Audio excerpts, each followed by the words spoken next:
The Galactic Combat Academy floated in orbit around Nexus Prime like a metallic cathedral to violence, and frankly, it was about as welcoming as it sounds. Picture the most intimidating military academy you can imagine, then multiply that by 17 different species of alien who could probably bench press a small moon. Yeah, that's where Maya Torres found herself on a Tuesday morning, clutching her acceptance letter like it might spontaneously combust. Maya was the first human to ever set foot in the academy, which was either a tremendous honor or cosmic-level stupidity. The jury was still out on that one. She stood 5'6" in her standard-issue boots, with dark hair pulled back in a regulation bun, and the kind of determined expression that suggested she'd rather die than admit she was completely terrified. Spoiler alert, she was completely terrified. The Academy's main training hall stretched out before her like a gladiatorial nightmare. Cadets from dozens of species sparred, trained, and generally tried to prove who could cause the most creative bodily harm. There were the Xentorians with their forearms and nervous twitching, the massive Gorvanians who looked like someone crossed a bear with a rhinoceros and gave it anger management issues, and towering above them all, the Draknarians. Oh, the Draknarians. 8 feet of scaled muscle, razor-sharp claws, and the kind of arrogance that could be seen from low orbit. They strutted around the academy like they owned the place, which, to be fair, they kind of did. Their species had dominated galactic combat sports for the last 3 centuries, and they never let anyone forget it. At the center of this intimidating display stood Commander Vex Thornscale, and calling him impressive was like calling a supernova mildly bright.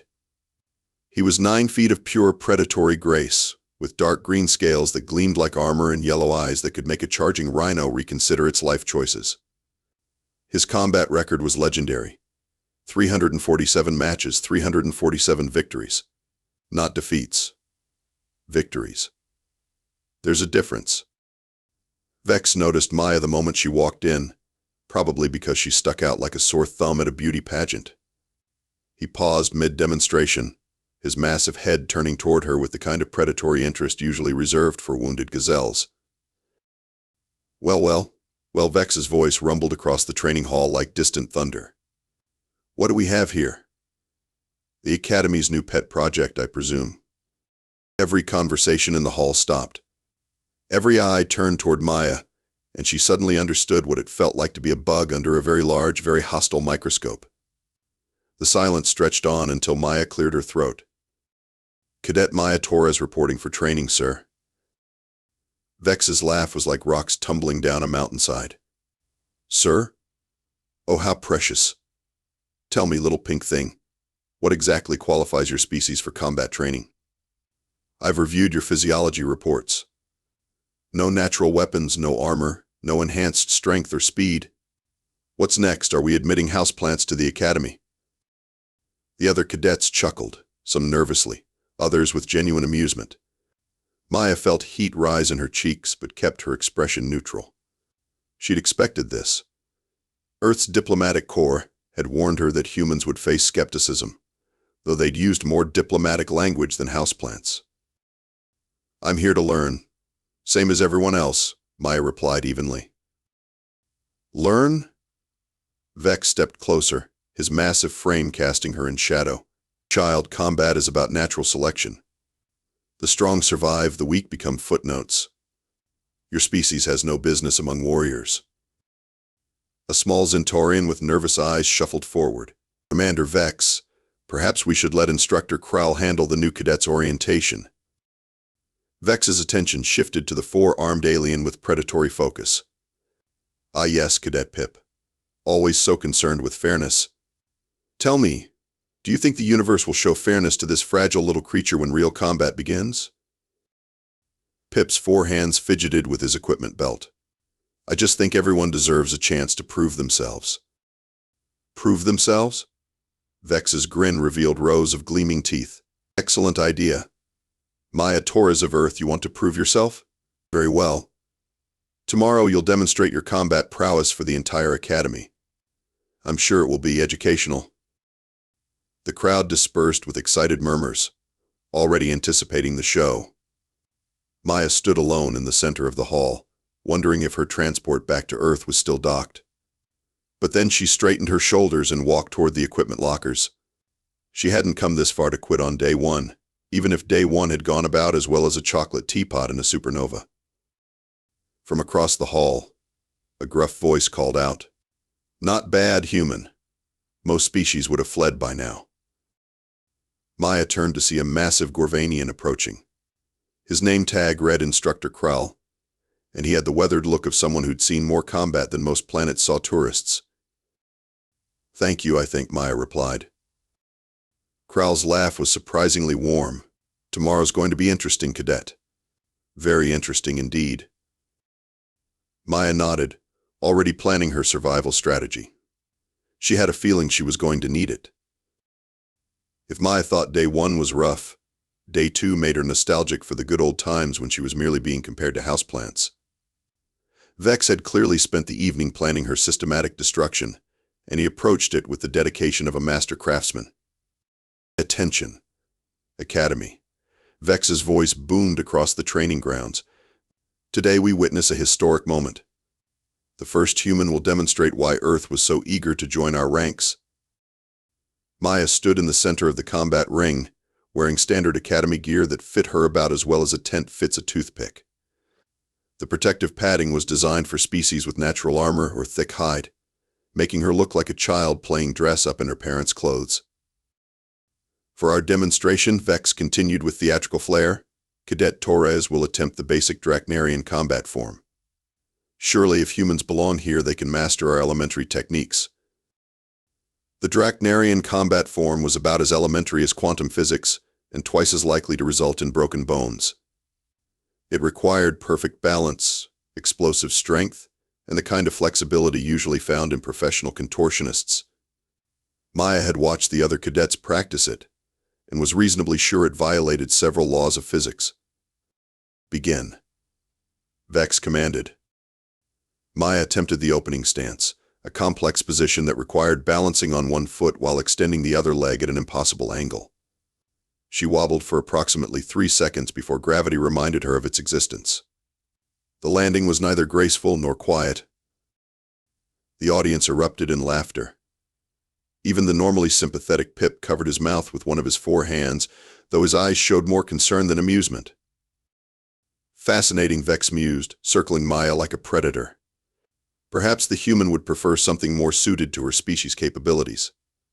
"I hear they excel at running away." Maya climbed to her feet, brushing dust from her oversized uniform. "I'd like to try again." "Of course you would. Humans are known for their persistence, if nothing else." "Very well. Attempt the Gorvanian strength trial." If the Draknarian form had been impossible, the Gorvanian strength trial was mathematically absurd.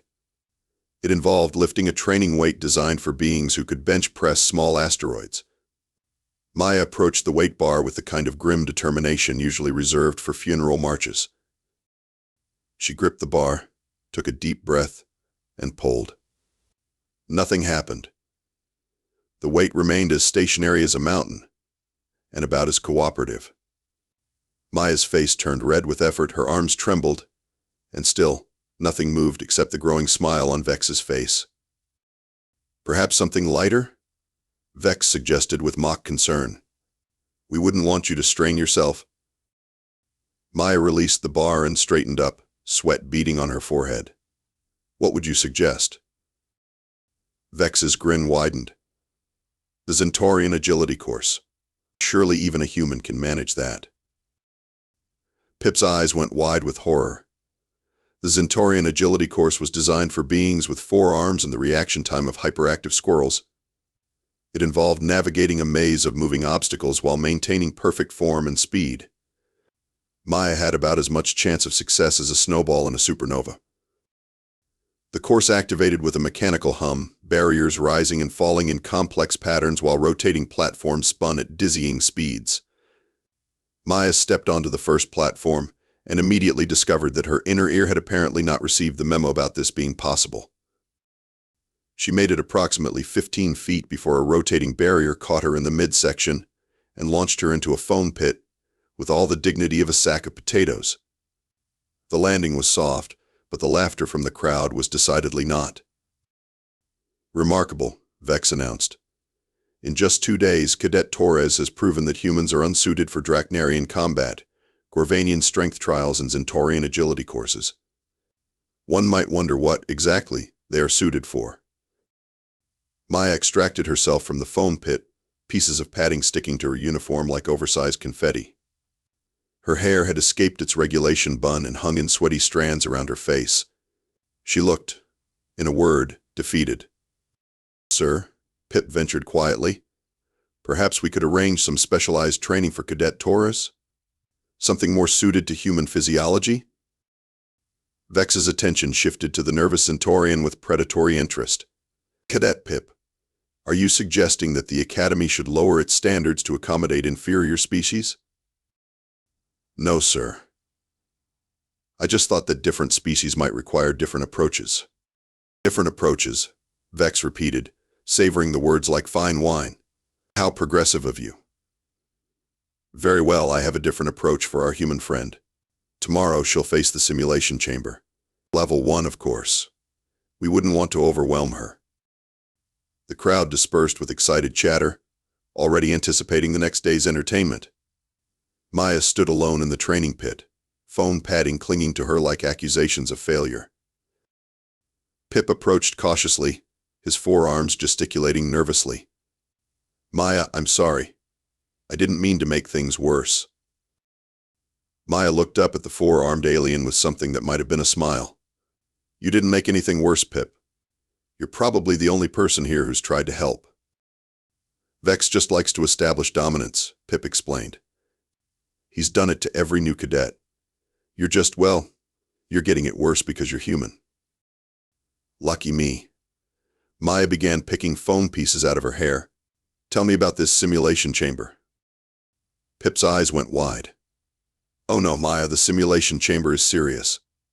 Even level 1 scenarios are designed to test combat reflexes under extreme stress, but most cadets don't attempt it until their 3rd month. And I'm doing it tomorrow." "There has to be something we can do," Pip said, his 4 hands working frantically. "Some way to prepare you." A gruff voice interrupted their conversation. "There might be." They turned to see Instructor Krell approaching, his massive Gorvanian frame casting them in shadow.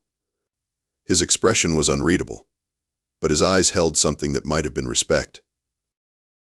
"Instructor Krell," Maya said, straightening to attention. "At ease, cadet. Pip's right about the simulation chamber, but wrong about one thing. It's not impossible for humans. It's just impossible for humans trying to fight like other species." Maya felt a spark of something that might have been hope. "What do you mean?" Krell's smile revealed rows of blunt teeth. "I mean, cadet, that tomorrow you're going to stop trying to be a bad copy of other species and start being a good example of your own. Report to Training Bay 7 at 0600 hours. We have work to do." As the instructor walked away, Pip looked between Maya and Krell's departing figure. "Did he just offer to train you personally?" Maya nodded, feeling something shift inside her chest. "I think he did." "Maya," Pip said quietly, "Instructor Krell only trains cadets he thinks have real potential." For the first time since arriving at the Academy, Maya smiled. It wasn't a big smile, and it wasn't entirely confident, but it was genuine. "Then I guess we'd better not disappoint him." Training Base 7 at 0600 hours was about as welcoming as a morgue, and considerably less cheerful. Maya arrived to find Instructor Krell waiting with the kind of patience that suggested he'd been there since approximately the dawn of time. The bay was smaller than the main training hall, filled with equipment she didn't recognize and a few things she really hoped she'd never have to use. "Punctual," Krell noted with approval. "Good. Punctuality is the first sign of a warrior's discipline." Maya straightened to attention. "Ready for training, sir?" "No, you're not." Krell's bluntness was like a slap of cold water. "You're ready to continue pretending to be a Draknarian or a Centaurian or anyone except what you actually are. That ends now." He gestured to a simple training mat in the center of the bay. "Show me how humans fight." Maya blinked. "Sir? Human combat. Your species' natural fighting techniques. Show me. Me. We don't really have natural fighting techniques. Humans developed various martial arts over time, but nothing that would work against species with natural weapons or enhanced physical capabilities. Kral's laugh rumbled like distant thunder. Child, every species has natural fighting techniques. They're called survival instincts. Strip away the fancy forms and alien techniques, and show me how Maya Torres fights when her life depends on it. Maya hesitated, then moved to the center of the mat. She dropped into a familiar stance, one that felt like coming home after a long journey. It wasn't the elaborate, rigid posture she'd been attempting to copy. It was fluid, balanced, and utterly human. Better, Kral nodded. What style is that? Mixed martial arts, sir. I was a champion back on Earth before I came here. Were you now? Kral's interest sharpened. And you've been hiding this, why? Because it won't work against aliens, sir. Humans don't have claws or extra arms or enhanced strength. Our techniques are designed for fighting other humans. Kral moved to the equipment wall and selected what looked like a training dummy, except this one was roughly Draknarian-sized and had far too many pointy bits. Demonstrate your useless human techniques on this. Maya approached the dummy cautiously. It was designed to mimic a Draknarian opponent, complete with simulated claws and a reach advantage that made her feel like a child facing an adult. She circled it slowly, muscle memory taking over as she analyzed angles and openings. Then she moved. It wasn't the rigid, formal technique she'd been attempting to learn. This was fluid, adaptive, and utterly unpredictable. She ducked under the dummy's extended arm, stepped inside its guard, and delivered a series of strikes that would have been devastating against a human opponent. Against the Draknarian dummy, they barely registered. She stepped back, breathing hard and feeling defeated all over again. Pathetic, Kral said, and Maya's heart sank. Then he continued, the dummy, watch. Kral moved to the control panel and made several adjustments. The dummy's responses became more fluid, its reactions more lifelike. Try again. But this time, don't think about what damage you're doing. Think about what damage you're avoiding. Maya reset her stance and circled the dummy again. This time, instead of trying to overpower or outmuscle her opponent, she focused on movement, on staying one step ahead of its attacks. She slipped punches, redirected momentum, and used the dummy's size against it. Better, Kral grunted. Again. They drilled for hours, and with each repetition, something clicked into place. Maya stopped trying to fight like the alien she'd been studying and started fighting like what she was, a human who understood timing, leverage, and the art of making an opponent defeat themselves. Sir, Maya said during a break, I'm still not seeing how this helps me in the simulation chamber. I'm faster and more agile than I was trying to copy other species, but I'm still not strong enough to actually hurt a Draknarian. Kral's smile was predatory. Child, who said anything about hurting them? In real combat, there are many ways to win besides raw damage. Sometimes the smartest fighter wins. Sometimes the most adaptive wins. And sometimes, his grin widened, the most unpredictable wins. The training session was interrupted by the Academy's communication system crackling to life. Attention all cadets. Report to Assembly Hall Alpha for an important announcement. Maya and Kral exchanged glances. Important announcements at the Academy were usually either very good news or absolutely terrible news, with no middle ground. Assembly Hall Alpha was packed with cadets from every species, the air thick with anticipation and nervous energy. Commander Vex stood at the podium, his impressive frame commanding attention, even in the crowd of diverse aliens. Cadets, Vex began, his voice carrying easily across the hall. Today marks a special occasion.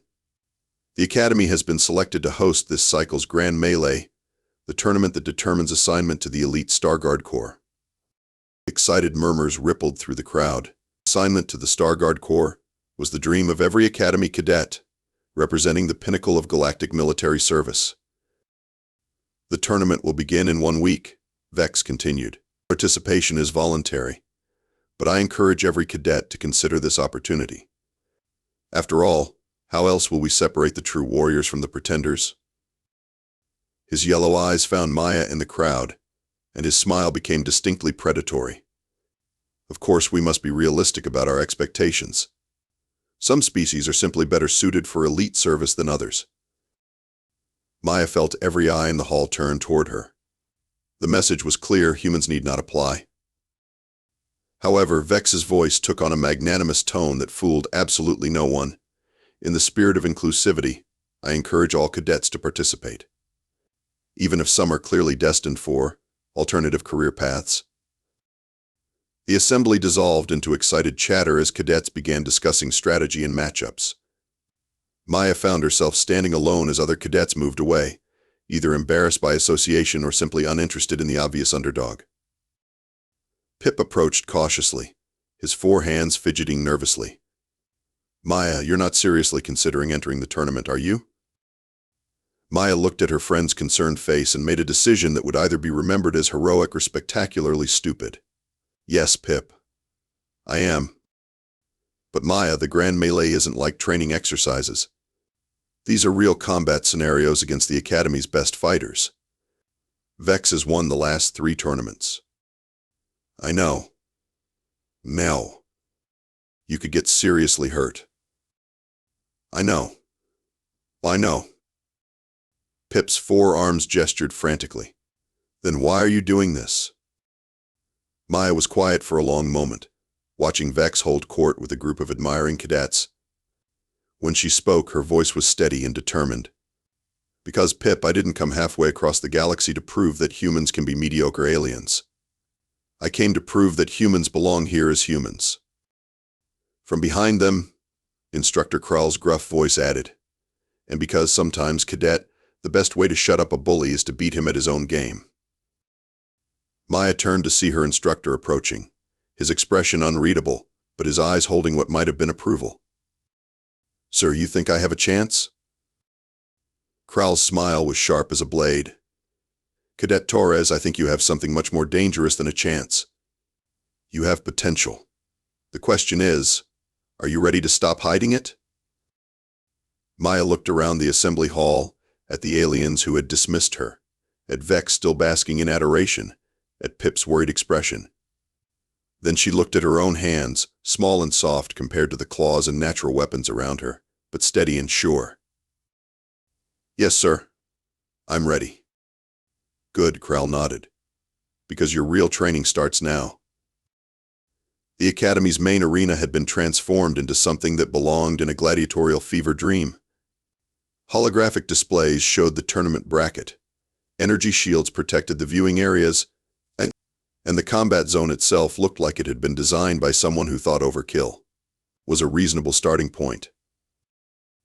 Maya stood with the other tournament participants, trying not to think about how many different ways she could die in the next few hours.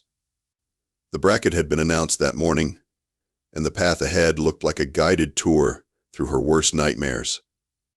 First-round matchups, the Academy's AI announced in a voice that managed to sound both cheerful and ominous. "Combat scenarios will be randomly selected from the Academy's database. Victory conditions vary by scenario."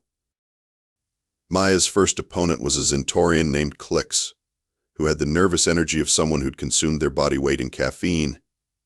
4 arms gave him obvious advantages, but Maya had spent the week learning that advantages could become weaknesses if you knew how to exploit them. As tournament participants, prepare for combat, the AI announced.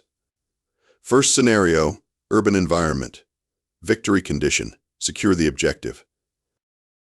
The arena floor shimmered and reformed into a realistic city street, complete with abandoned vehicles and debris. Somewhere in this maze was an objective that needed securing. Maya and Clix spawned at opposite ends, and the timer began counting down. Clix immediately sprinted toward the center of the arena, his 4 arms allowing him to vault over obstacles with impressive agility. Maya took a different approach, moving along the edges and using cover to mask her movements. Let Clix race toward the obvious objective location while she figured out the real game. She found the objective first, the small data core hidden in what appeared to be a civilian shelter. The catch was immediately obvious: the area was surrounded by simulated hazards that would trigger if approached incorrectly. This wasn't a speed test, it was a puzzle. Clix arrived moments later, all four arms gesticulating as he searched for the objective. Maya waited until he was fully committed to a direct approach, then moved. Instead of racing for the objective, she used the environment itself. A carefully placed strike on a structural weak point brought down debris that blocked Clix's most direct route. Another quick maneuver triggered a cascade of obstacles that forced him to retreat and find another approach. While Clix adapted to the changing environment, Maya slipped through a route she'd identified earlier, not the fastest path, but the safest one. She secured the objective while Clix was still trying to navigate the maze she'd created. "Victory, Cadet Torres," the AI announced. The crowd's silence was deafening. Maya had just defeated a Centaurian at their own specialty, agility and adaptability, using tactics they'd never seen before. Pip was waiting for her at the exit, all four arms vibrating with excitement. "Maya, that was incredible. How did you know about the structural weak points?" "I didn't," Maya admitted. "But I know that in any urban environment there are always multiple ways to solve a problem. You just have to think beyond the obvious solution." Her second match was against a Gorvanian named Throck, who looked like he could bench press a small moon and frequently did so for recreation. The scenario was close quarters combat, which seemed specifically designed to get Maya killed in the most efficient way possible. Throck's strategy was simple and effective: charge forward and crush anything in his path. Maya's strategy was considerably more complex and depended on physics she hoped she remembered correctly. When Throck charged, Maya didn't try to stop him or match his strength. Instead, she did something that hadn't occurred to him as a possibility. She went under him.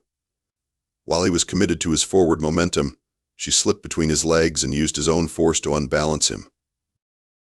The result was spectacular. Throck's charge carried him straight into a wall with enough force to crack the reinforced barrier. Maya, meanwhile, had rolled clear and was already moving toward the victory objective. "This is impossible," someone in the crowd muttered. "She's not even trying to fight them."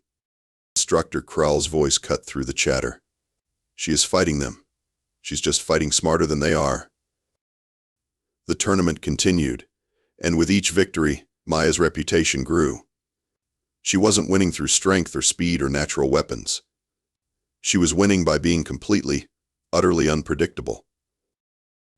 Against a flying opponent, she used the arena's gravity generators to ground them. Against an armored opponent, she ignored their armor entirely and focused on environmental hazards. Against a telepathic opponent, she employed something no other species had ever tried. She deliberately thought about random, irrelevant topics to confuse their mental reading. The crowd began to shift from dismissive to intrigued to genuinely excited. Here was something they'd never seen before. A fighter who won by rewriting the rules of engagement entirely. Vex, meanwhile, was demolishing his opponents with brutal efficiency. Each victory was a masterclass in Draknarian combat techniques, raw power applied with surgical precision. He hadn't even been breathing hard after his matches. The semi-finals arrived with Maya facing a seasoned Korathi warrior whose natural camouflage abilities made them nearly invisible. The scenario was stealth operations, and Maya's opponent vanished the moment combat began. For several minutes, nothing happened. The crowd grew restless watching Maya apparently search for an opponent who could be anywhere. Then Maya did something that made Instructor Krall laugh out loud. She sat down. Just sat down in the middle of the arena and waited. The Korathi warrior, confused by this unprecedented tactic, eventually made the mistake of moving to get a better position. Maya heard the sound, barely audible, but enough. Instead of trying to find an invisible opponent, she threw a handful of arena dust in their direction. The dust stuck to the Korathi's camouflaged form, outlining them perfectly. Maya moved then, not to attack, but to secure the objective while her opponent was distracted trying to clean off the dust. Victory, Cadet Torres. Vex's semi-final was, predictably, a massacre. His opponent, a skilled hegemony fighter, lasted approximately 90 seconds before Vex's claws found their mark. The victory was so decisive that even Vex looked mildly disappointed by the lack of challenge. The final bracket was set: Maya Torres of Earth versus Commander Vex Thornscale of Draknarian. As Maya left the arena, she found Pip waiting with an expression somewhere between awe and terror. "Maya," he said quietly, "you realize you just made it to the finals of the Grand Melee?" Maya nodded, still processing the reality of what had happened. "You're going to fight Vex Thornscale." "The Vex Thornscale. The undefeated champion." "I know." "No." Pip's forearms gestured helplessly. "He's going to try to kill you. Not metaphorically. Actually kill you." Maya looked back at the arena, where Vex was still accepting congratulations from his admirers. His yellow eyes found hers across the distance, and his smile was like winter. "I know that too," Maya said quietly. "But Pip, I didn't come this far to quit now." From somewhere behind them, Instructor Krell's gruff voice added, "Besides, Cadet, he still doesn't understand what he's really fighting." Maya turned to look at her instructor. "Sir?" Krell's smile was sharp as a blade. He spent his entire career fighting predictable opponents who follow established patterns. Tomorrow, he fights something he's never encountered before: pure human stubbornness wrapped in tactical creativity. Maya felt something settle in her chest, a calm certainty that surprised her. "Think that's enough?" "Cadet Torres," Krell said, "I think tomorrow we find out what happens when an unstoppable force meets an immovable object. And my money's on the object." The Academy's main arena had been transformed into something between a coliseum and a broadcast studio. Representatives from every major galactic government were in attendance, either in person or via holographic projection. The Grand Melee Finals were being transmitted across 17 star systems, and Maya Torres was about to become either the most famous human in the galaxy or a cautionary tale about knowing one's limitations. Maya stood in the preparation chamber, adjusting her gear for what felt like the 1,000th time. The standard Academy equipment had been replaced with tournament-grade protection, though she suspected it would be about as effective as tissue paper against Vex's claws. 5 minutes to final match, the AI announced cheerfully, as if it were announcing afternoon tea rather than potential carnage. Pip appeared in the doorway, his forearms carrying what appeared to be half the Academy's medical kit. "Maya, I brought emergency supplies, and a transport authorization back to Earth, and my resignation from the Academy so I can come with you if you need to flee the galaxy." Maya couldn't help but smile. "Pip, I'm not fleeing the galaxy.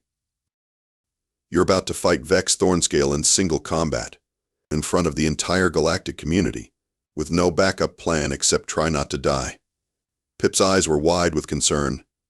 "Fleeing seems like a reasonable option." Instructor Krell entered the chamber, his massive frame filling the doorway. "Cadet Torres, how are you feeling?" "Terrified, sir. But ready." "Good. Terror keeps you alive. Overconfidence gets you killed." Krell moved closer, his voice dropping to a low rumble. "Remember what we practiced. Don't fight his fight. Don't try to match his strengths. Make him fight your fight." "And if I can't?" Krell's smile was grim. "Then at least you'll go down as the human who made it farther than anyone expected." The preparation chamber's speakers crackled to life. "Combatants, report to the arena. Final match begins in 60 seconds. Maya took a deep breath, checked her gear one last time, and walked toward what might be her doom with her head held high. The arena had been reconfigured into a neutral combat zone, no environmental advantages for either fighter, just a circular platform surrounded by energy barriers and the watchful eyes of half the galaxy. Maya entered from one side to polite applause and a few encouraging shouts from cadets who'd apparently decided they were on Team Human. Vex entered from the opposite side to thunderous approval from the Draknarian delegation and respectful acknowledgement from most other species. He moved like liquid violence, 9 feet of perfectly conditioned predator in his prime. His scales gleamed under the arena lights, and his yellow eyes locked onto Maya with the focus of a hunter who'd already decided how this was going to end. "Combatants," the tournament official announced, "this is the final match of the Grand Melee. Victory conditions are simple. Defeat your opponent by any means necessary. Lethal force is authorized.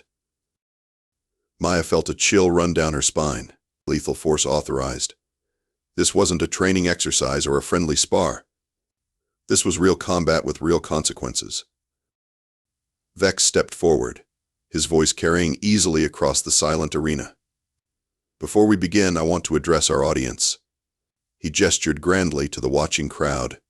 Today, you witness the end of a fascinating experiment. The human species has shown admirable determination in reaching this point, but determination without capability is merely delusion. He turned his attention to Maya, and his smile was like winter. Cadet Torres, I want you to know that I respect your effort. It takes courage to face certain defeat with dignity.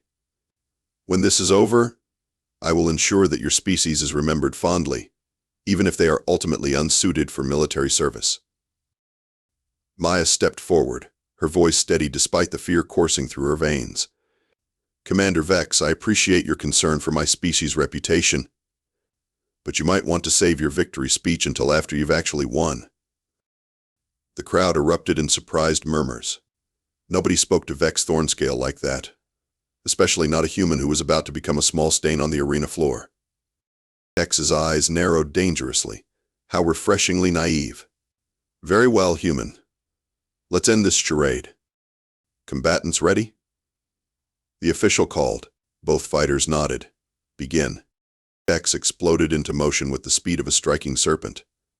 His claws extended as he closed the distance between them in two powerful strides, his massive frame casting Maya in shadow.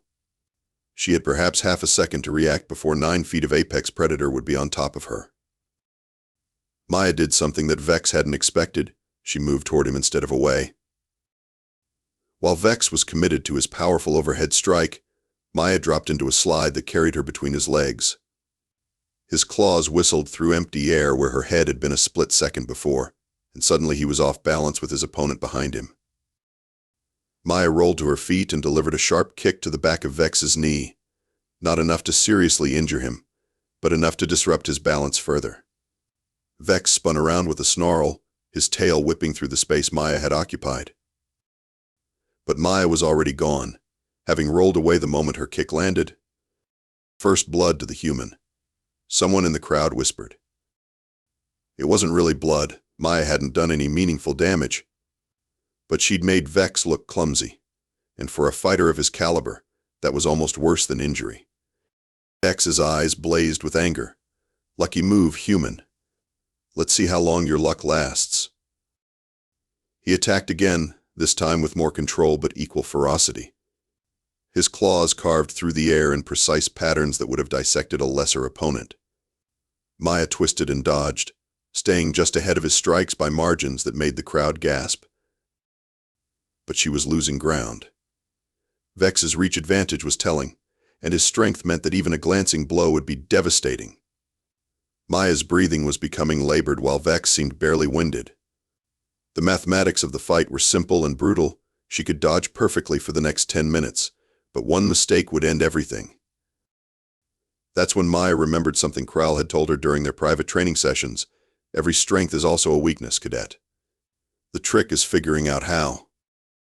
Vex's strength was his overwhelming physical superiority. His weakness? He expected his opponents to be intimidated by it. Maya deliberately stumbled during her next evasion, crying out as she fell to one knee. Vex's eyes lit up with predatory satisfaction as he moved in for what appeared to be the killing blow. At the last possible second, Maya sprang upward with her compact frame's deceptive power. Instead of trying to avoid Vex's descending claws, she caught his wrist with both hands and used his own momentum against him. Her feet found purchase against his chest, and she executed a perfect sacrifice throw that sent 9 feet of surprised Draknarian flying across the arena. Vex hit the energy barrier with a satisfying thud and slid to the ground, momentarily stunned. The arena erupted in chaos. Half the crowd was cheering, the other half was demanding to know how a human had just thrown a Draknarian warrior like a sack of grain. Maya climbed to her feet, breathing hard but grinning.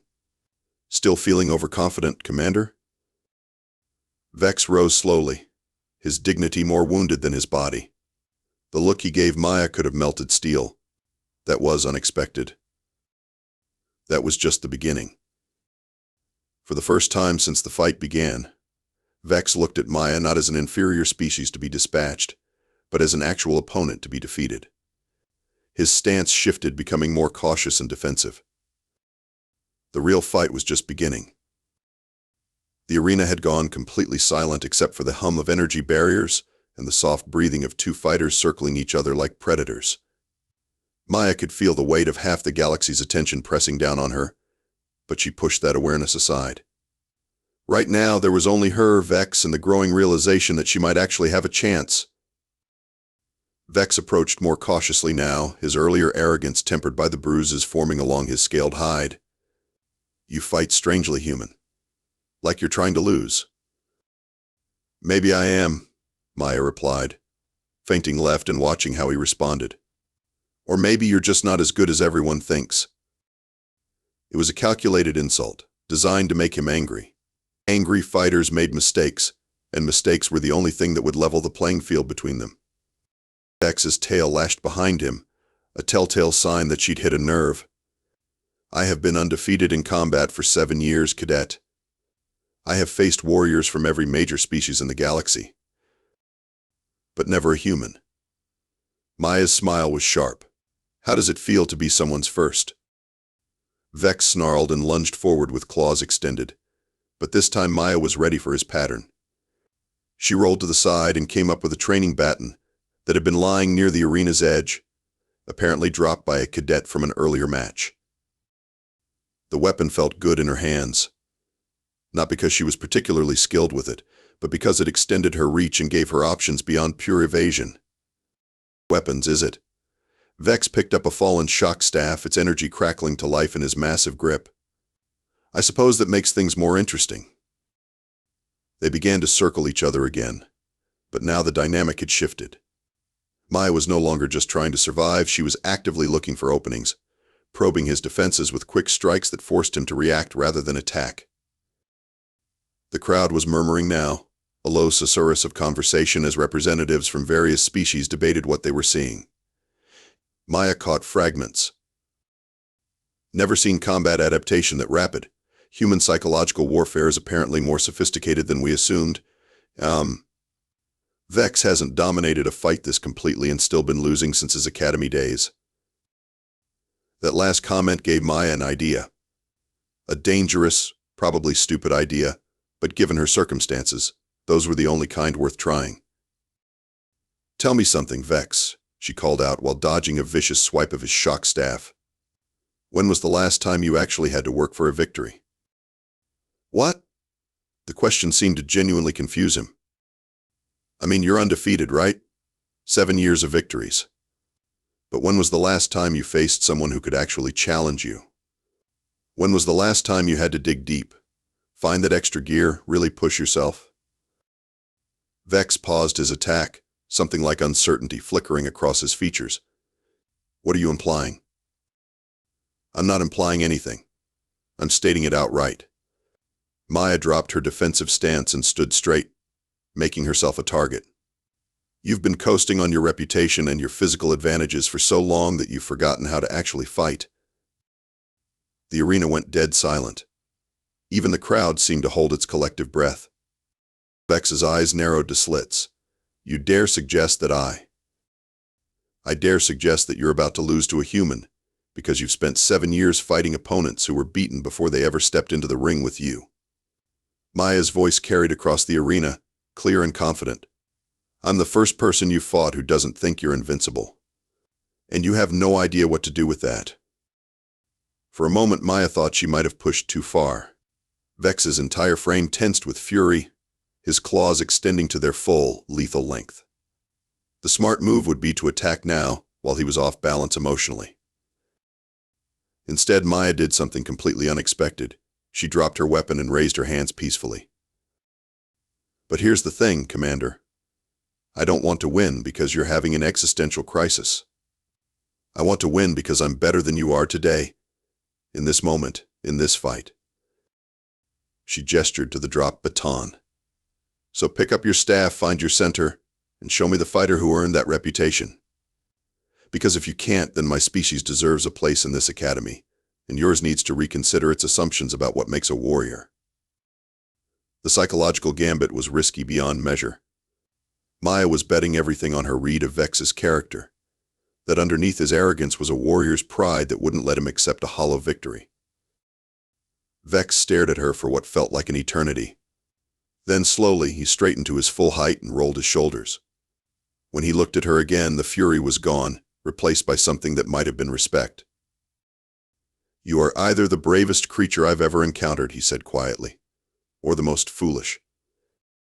Why can't I be both?" Vex's laugh was like distant thunder. "Very well, human. You want to see the warrior who earned my reputation? Let me show you what you've been asking for." He settled into a combat stance that Maya recognized from advanced tactical manuals, something called the Stormcaller position, used by elite Draknarian shock troops. Every line of his body screamed danger. Maya felt her mouth go dry. She'd just talked herself into facing Vex Thornscale at his absolute best. But as she settled into her own ready position, she realized something: she wouldn't want it any other way. The real fight was about to begin, and for the first time since stepping into the arena, Maya Torres felt like she had a chance to win it.